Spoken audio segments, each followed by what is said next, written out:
আর আমাদের নেক্সটে রয়েছে থাইল্যান্ড, এবং থাইল্যান্ডের ল্যাঙ্গুয়েজ সিলেক্ট করে আমরা চলে আসি টায়াল দিতে, এবং থাইল্যান্ডের ভাষার টায়াল দিয়ে আমরা যেটা শুনতে পাই।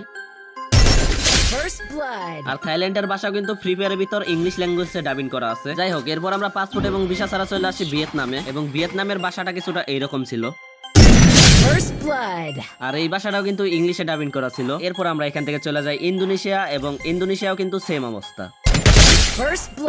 কিন্তু এরপর আমরা চলে যাই পর্তুগালে, এবং পর্তুগালের ভাষাটা সিলেক্ট করার পর এখানে আমি একটা ট্রিক খাটাই। এই জায়গায় কিন্তু আমি ভয়েস প্যাকটা ডাউনলোড করে নেই, এবং এরপর আমরা চলে আসি টায়াল দিতে।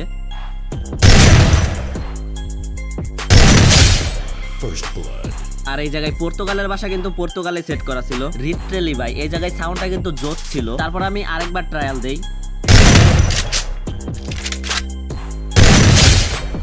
বাট এবার কিন্তু আমরা কোনো ধরনের সাউন্ড পাই না। দেন আমি এই জায়গায় আরেকটা ট্রাই দেই।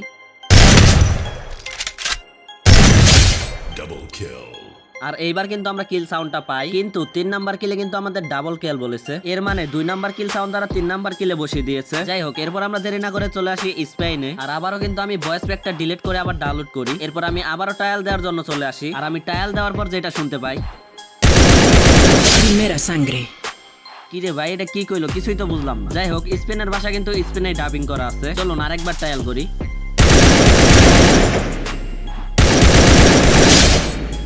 আর আগের বারের মতো কিন্তু আমরা এইবারও কিল সাউন্ডটা পাই না। তারপর আমি আরেকবার ট্রায়াল দেই। Asesinato doble.